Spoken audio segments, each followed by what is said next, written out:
On the bass guitar, the starting point for coordination is simply playing a continuous line and muting the in-between notes. However, in funk, one has to build up to really complex patterns between the left and right hand. Take this pattern played by the thumb, for example. It sounds really simple on its own.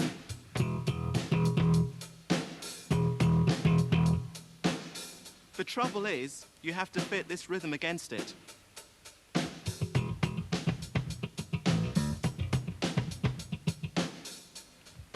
Now, if you fit the two hands together, you get the complete rhythm.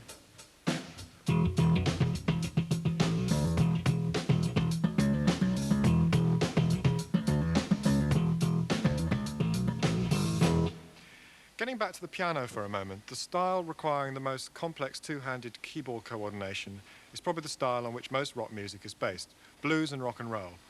Now, in the next short piece, I'm going to be playing a few familiar rock and roll piano licks, well, both the ones I know anyway. These include trills on the dominant seventh, or playing grace notes, as they're called, off the third of the chord, or the fifth,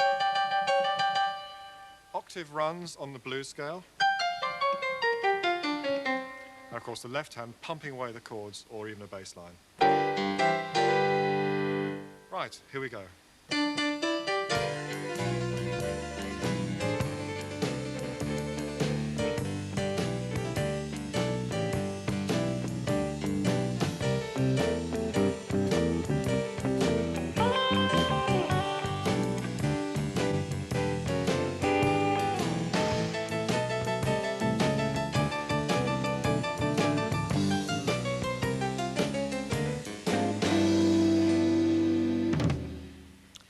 Now, rock and roll piano came into its own in the mid-50s with the emergence of players like Little Richard, Fats Domino and Jerry Lee Lewis. Much of the inspiration for their sound, though, came from earlier boogie-woogie players. Here's someone with an encyclopedic knowledge of these early stylists, the astonishingly talented Jules Holland, playing a bit of Fats Domino here.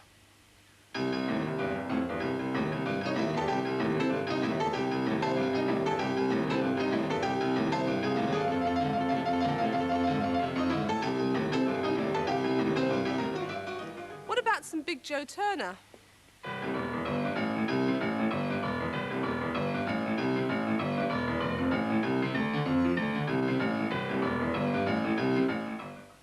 Surely you're too young to remember Pine Top Smith.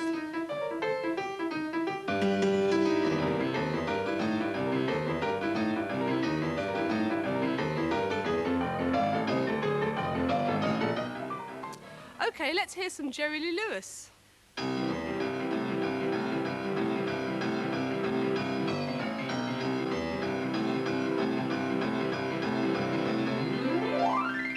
In talking specifically about rock and roll piano, there are lots of there is a roll which works quite well, which is taking you can either take a third or a fifth or whatever and just roll it.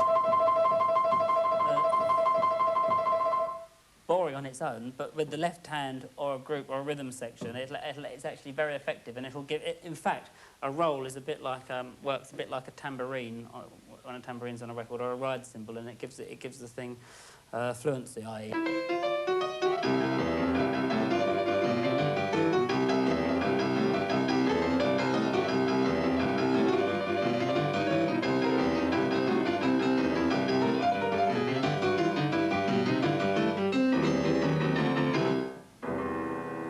And of course, the famous boogie-woogie right hand is from the first. They say it was the first boogie-woogie record ever. I don't know whether that's true or not.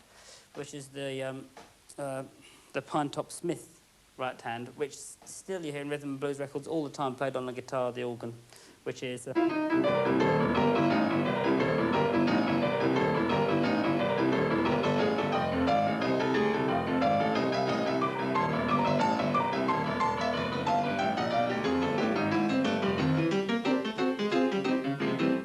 Rock and roll now, like old rock and roll, is a bit like trad jazz must have been 30 years ago. In other words, it's something that you hark back to. But when done well, it is a very exciting thing. You have to put things in the context of the time. The same with the big band things. If you hear a big band thing from the time, you hear it's very exciting upfront record with lots of excitement in it. You hear Victor Sylvester now, and it doesn't quite have, you know, in a hall now, it doesn't have quite that sort of exciting edge to it. Anyway, neither here nor there. There was a tangent. Here is a rock and roll lick.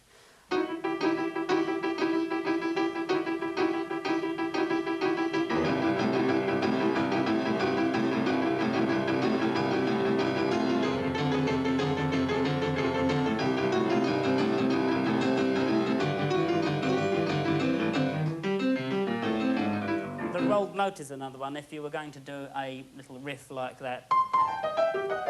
But if you...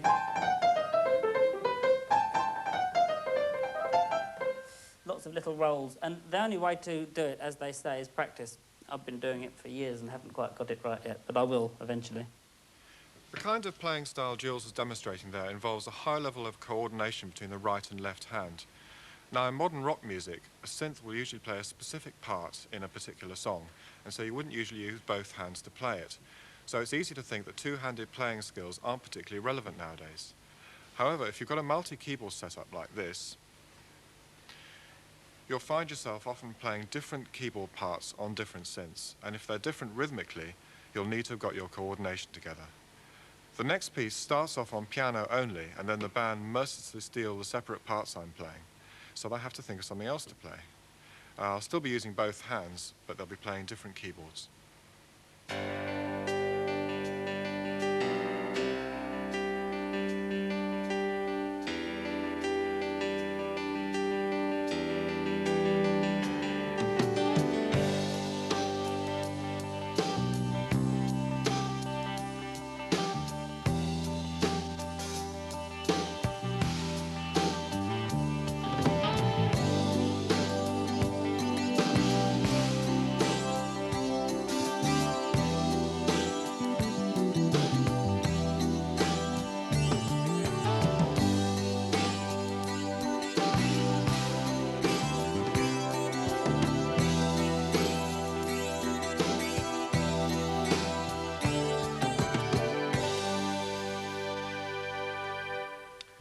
Now, this principle of rhythmic deployment is largely what defines different styles of music, and the clearest example that we could think of is in reggae. So we asked steel pulse keyboard player SELWYN Brown to explain.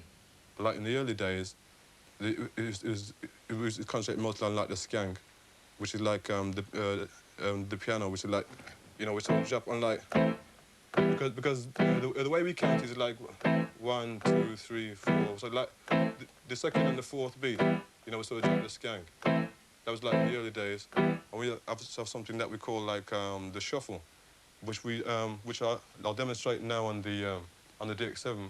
But in the early days, it used to be on stuff like the Hammond C3. And like the shuffle is just like, it's like.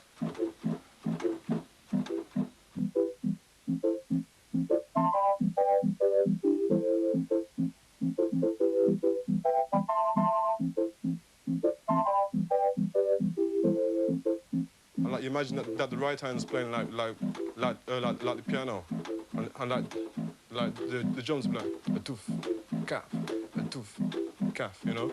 And then nowadays you find that they're putting more of like the funk influences in, you know. So you might have like a funk bass line, or like even like a James Brown, and then find.